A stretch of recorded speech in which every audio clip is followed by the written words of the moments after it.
Bon ben nous revoilà avec Juliette Tournant pour une autre séance autour de son ouvrage La bienveillance en action, et cette fois je ne vais pas donner le sous-titre aux éditions Interéditions, mais on va quand même en parler puisque, donc, comme on l'a dit dans la première partie du livre, vous résumiez un peu ce qu'était la stratégie de la bienveillance telle que vous l'aviez traitée dans votre premier ouvrage de 2007 et des éditions successives. Là, dans la deuxième partie, vous parlez de faisceaux de fibres qui nous constituent, et vous en aviez identifié 6. Alors, est-ce que vous pouvez nous expliquer de quoi il s'agit, parce que ça a l'air un peu mystérieux comme ça, et quels sont-ils, ces faisceaux? Alors, oui, bien sûr. Nous avons tous en partage 3 grands traits qui sont particulièrement développés dans l'espèce humaine. La production, la conquête et la sensibilité. La production peut être originale, unique, comme par exemple l'image qui est derrière moi, qui est faite par un artiste, mais elle peut aussi être standardisée, comme cette table qui existe probablement en beaucoup d'exemplaires après que quelqu'un a rédigé la méthode pour la produire. Du côté de la production standardisée, nous avons notre faisceau de fibres organisées. Nos fibres organisées qui nous rendent sensibles à la méthode, qui nous permettent de produire de la méthode et de produire par la méthode. C'est elle qui fait que nous sommes ponctuels, c'est elle qui fait que nous sommes habillés de manière à peu près normée.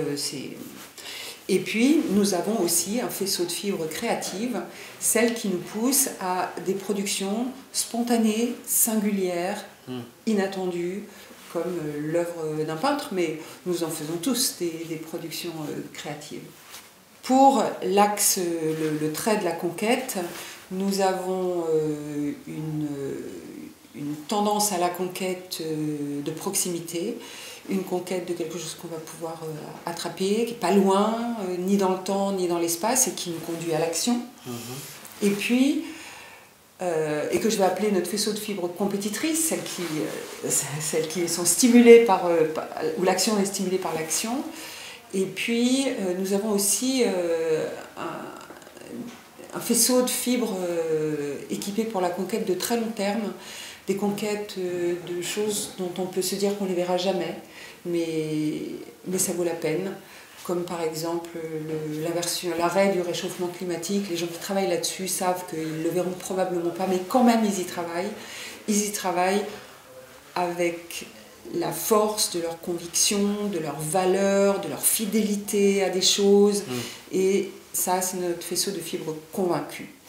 Donc, je mets au nord la production organisée, au sud, nos fibres créatives.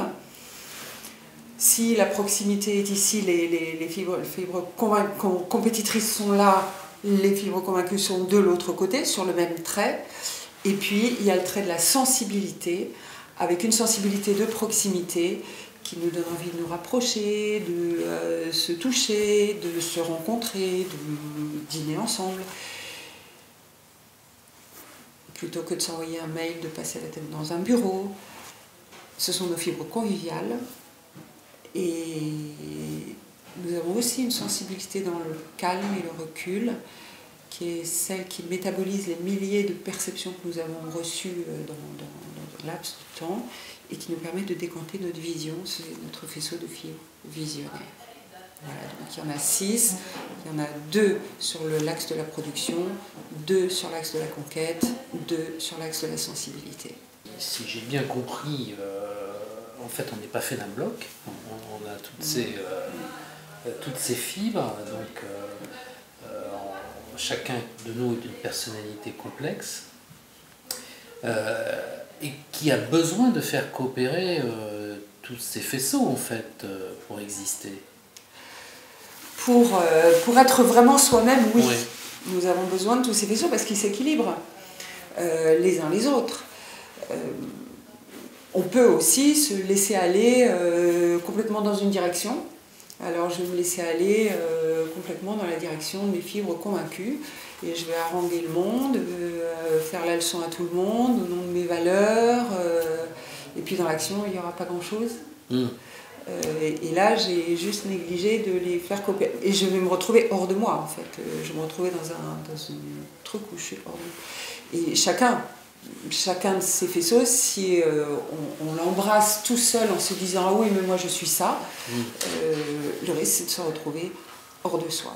Ce qui nous permet d'être vraiment soi-même dans toute notre originalité, toute notre richesse, c'est quand les faisceaux s'équilibrent, quand le faisceau organisé discipline le faisceau créatif et que le faisceau de fibre créatif sort d'affaire l'organisé quand il trouve ses limites, quand le convivial est de la partie pour assurer nos relations les uns avec les autres, quand le compétiteur passe à l'action, le convaincu a des ancrages solides. Et là, nous sommes revenus à nous, nous sommes en nous. On a quand même quelquefois, j'allais dire, un faisceau qui domine peut-être à un moment particulier. Donc quand je m'adresse à quelqu'un, comment je sais à quelle personne je vais m'adresser, quel faisceau va être vraiment en action à ce moment-là, et à l'inverse, j'allais dire, si tous les faisceaux sont équilibrés, comment je fais pour parler à la fois au créatif et à l'organisé? Enfin, c'est un peu, ça paraît un peu compliqué. Quand vous vous adressez à quelqu'un, adressez-vous à la personne. C'est quand ça patine, quand ça commence à plus coller, que on a l'impression qu'on a dit la même chose, qu'on a essayé sur tous les tons, mais que ça fait 4 fois que vous dites la même chose à quelqu'un qui vous a dit 4 fois la même chose, et là vous sentez que c'est parti pour qu'il vous la dise une 5e fois. Vous voyez, c'est ce que j'appelle les trucs qui patinent. C'est à ce moment-là qu'on a besoin d'outils. Sinon, si vos faisceaux sont équilibrés, ceux de l'autre le sont, vous allez vous parler cœur à cœur, tout ira bien. Très bien. Laissez tomber. Ça me rassure. Donc ça, et d'ailleurs, les plus beaux moments, c'est des moments où il ne reste plus que l'âme qui rayonne et au centre. Mais quand ça patine, qu'est-ce qui se passe ? Qu'est-ce qui se passe et comment sortir de ça autrement qu'en évaluant ses chances? Alors je fais quoi? Est-ce que je passe en force? Est-ce que je suis plus fort, je passe en force? Est-ce que je suis moins fort, je m'écrase?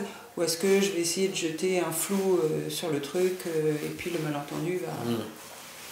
Et là, ce qui est intéressant, c'est de se repasser la bande-son. Vous avez le temps, il faut repasser la bande-son parce que, comme ça répète, quand l'autre s'apprête à répéter, plutôt que de l'interrompre, en lui disant « je sais ce que tu vas dire », repassez-vous la bande-son, mais les 2 bandes-son, celle de l'autre et aussi la vôtre. Parce qu'il y a des chances que vous ayez embrassé un faisceau de vos faisceaux de fibres, vous soyez accroché à ça et que vous ayez perdu de vue les autres. Et que lui, il en fasse autant, avec le même. Si vous êtes tous les deux accrochés à votre faisceau convaincu et que vous avez des convictions différentes, vous n'allez pas vous en sortir.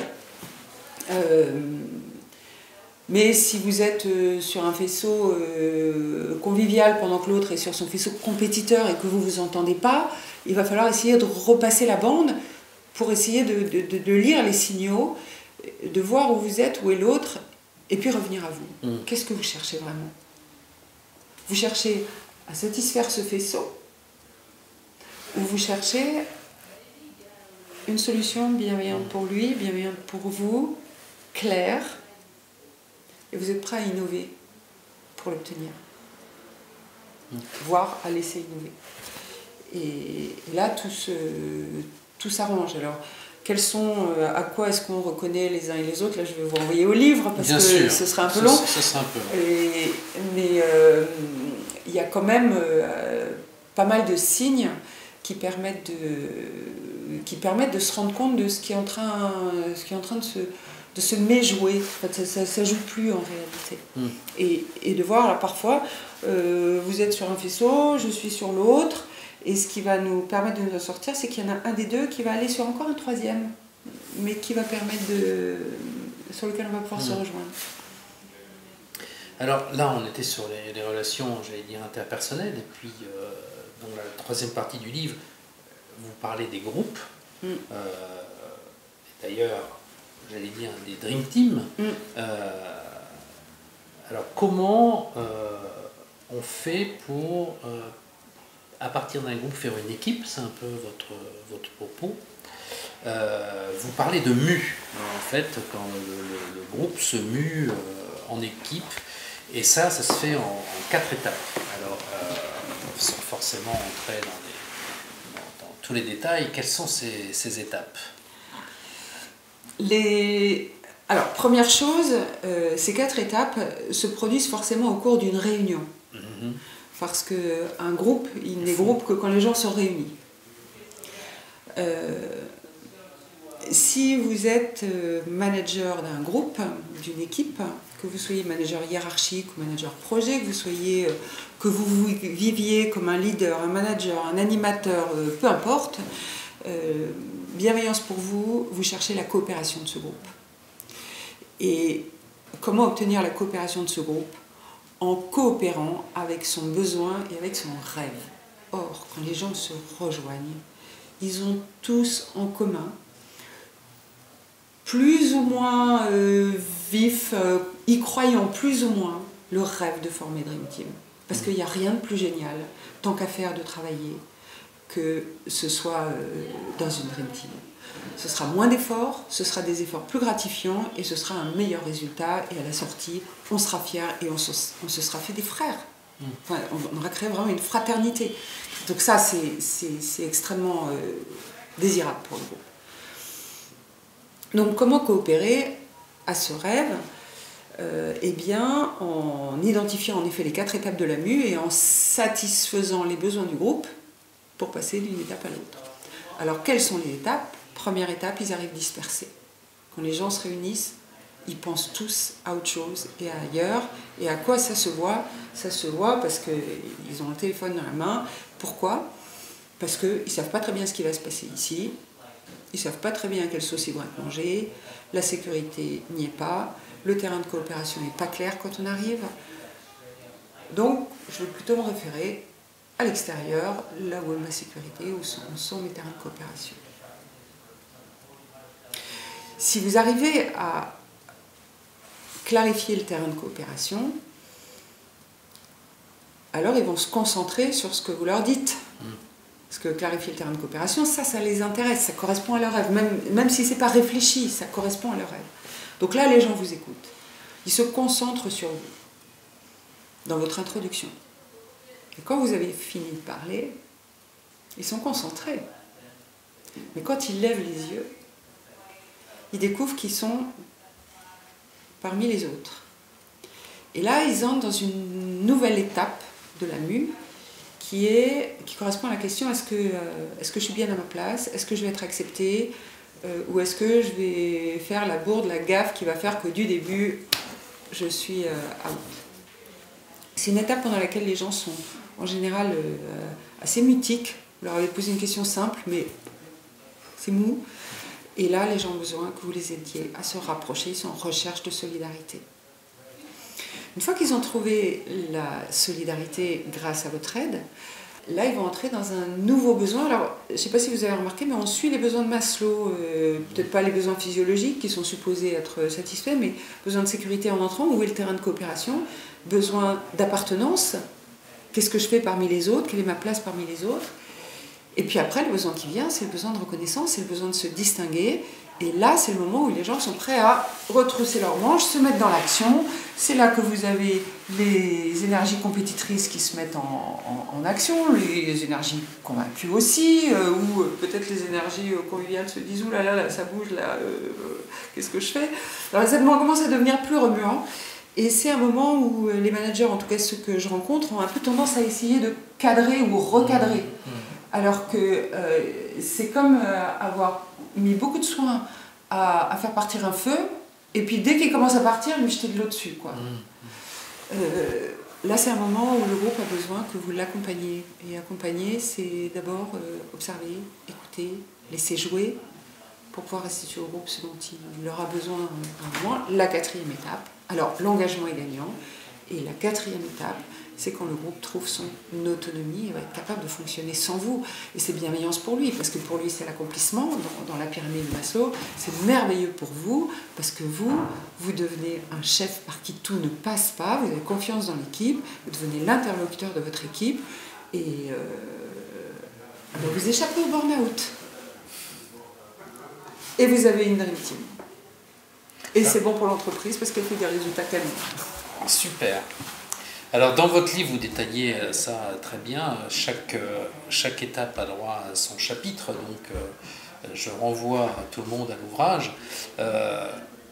Mais moi, je me suis demandé s'il ne fallait pas un peu de pratique pour faire ça. Est-ce que ça s'apprend facilement ou est-ce qu'on a besoin d'être accompagné quand on est un manager pour faire avancer son équipe? Ça dépend des gens. C'est vrai que j'accompagne des managers pour leur mettre le pied à l'étrier. J'apparais pas. Donc c'est vraiment un travail avec le manager où l'essentiel de mon travail, avec lui, c'est de construire le départ. Parce que le départ, c'est la constitution du terrain de coopération. En fait, si vous voulez que le groupe coopère vraiment avec vous et si vous voulez qu'il entre dans l'action et que ça devienne une équipe active, il faut créer le terrain de coopération et puis le libérer pour que l'équipe puisse s'en emparer. Donc l'essentiel du travail que je fais, c'est vraiment de préparer le départ, le discours d'ouverture, la clarification du terrain, et puis ensuite avoir des hypothèses, avoir des idées, avoir des options que le manager va choisir dans l'action, parce que c'est dans l'interaction avec le groupe devenant équipe, dans l'interaction avec l'équipe, qu'il va trouver la voie juste. Moi, je ne peux pas savoir ce qui est bien pour l'équipe, mais l'équipe, elle peut lui dire. Donc, et lui, il peut le lire à travers l'équipe. Donc, le gros du travail pour le manager, c'est de préparer, grosso modo, son corps et son discours d'ouverture. Une fois que ça c'est fait, il a fait le plus gros. Oui, d'ailleurs, moi j'étais frappé, vous parlez beaucoup du corps. Oui. C'est important. Bon, on ne va pas dévoiler, même si c'est pas un roman, mais si on veut que les gens lisent le livre, on va pas tout dire quand même. Mais c'est important, la façon de se tenir. Mais c'est très important parce que la première question que les gens se posent, quand ils arrivent et qu'ils se posent donc des questions qui font qu'ils ne sont pas en sécurité tant qu'ils n'ont pas les réponses, donc ils sont dispersés, regardent ailleurs, c'est qui est le chef? Alors bien sûr, si vous êtes leur manager, ils vous connaissent, mais dans quelle disposition d'esprit êtes-vous? Quel rôle allez-vous jouer aujourd'hui? Qui vous êtes ce matin? Ça, ils ont besoin de le savoir. Et puis qui vous êtes par rapport au sujet? Qui vous êtes par rapport à l'équipe? Si vous prenez la parole, si vous prenez la parole comme ça, et que vos premiers mots seront d'ailleurs probablement bon ben alors. Qui est le chef? Quelqu'un qui est vautré. Alors, ils ne vont pas se le dire, mais ils sentent bien qu'il y a quelqu'un qui n'est pas engagé. Si le chef, il est comme ça, oui, il est engagé, mais...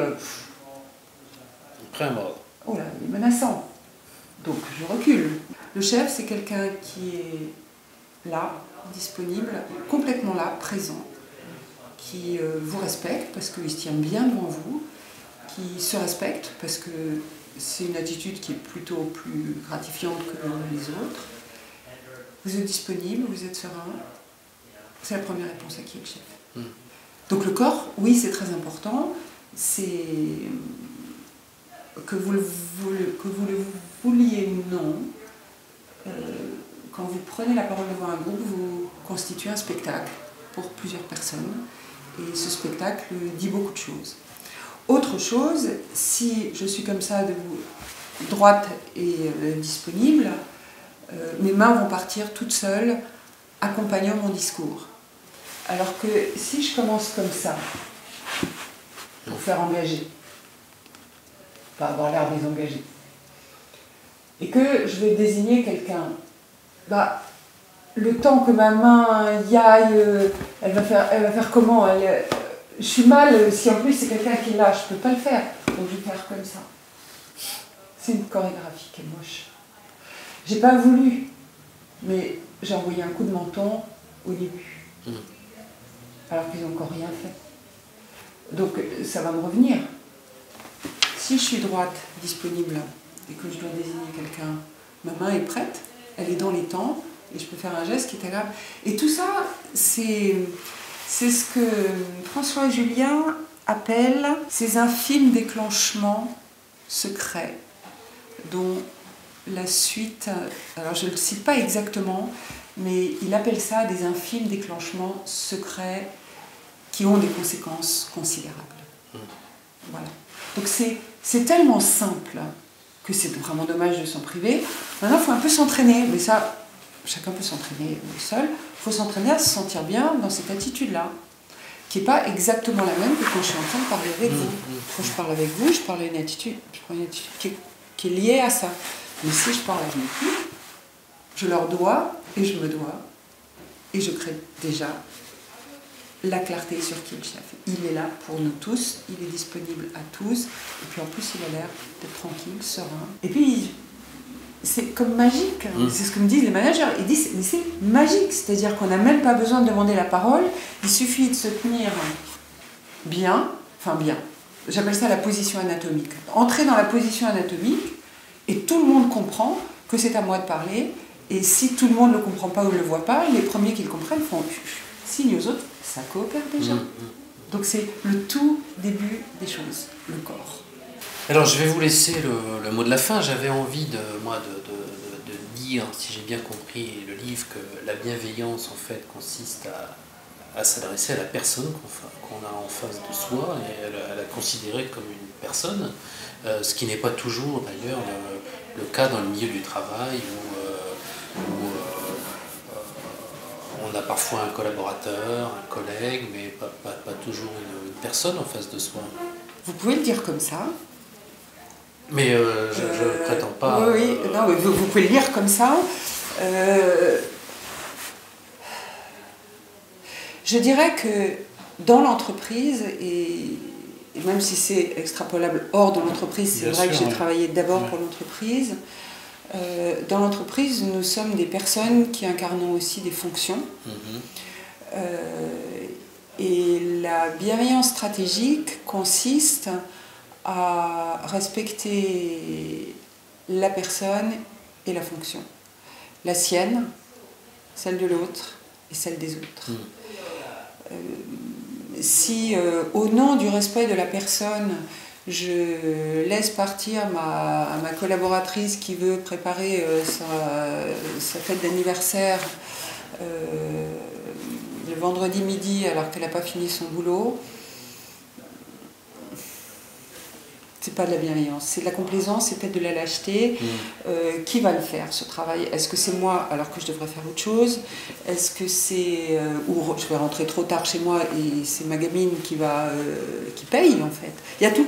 Vous voyez, il faut aussi considérer, quand on est manager, il faut aussi considérer que les faveurs faites à l'un ont un prix pour d'autres, qui, comment, quoi. Et ça peut être bienveillant pour cette jeune femme que de clarifier le fait que son travail, il faut qu'elle le finisse. Est-ce qu'elle va me reprocher de ne pas avoir respecté sa personne? C'est là qu'il y a une... Oui, je respecte sa personne, sa capacité à comprendre, à porter ses responsabilités et à les porter complètement. Je respecte aussi qu'elle puisse avoir besoin que je le lui rappelle. C'est pas criminel qu'elle vienne me poser la question, c'est pas dramatique. Mais la bienveillance, ce sera dans une circonstance comme celle-là, lui dire je crois que ton anniversaire, tu vas le préparer plus tard que tu n'avais prévu, parce que t'as pas fini. Et que tu es une personne et tu as aussi des responsabilités, des fonctions, des choses qu'on attend de toi, et qui font ta dignité en tant que professionnel. Donc. Très bien. Eh bien, Juliette Tournant, merci beaucoup d'avoir participé au Sommet de la Bienveillance. Je rappelle donc votre ouvrage La Bienveillance en action aux éditions Interédition et c'est sorti il y a quelques mois, En mai. en mai 2018. Merci beaucoup. Merci à vous.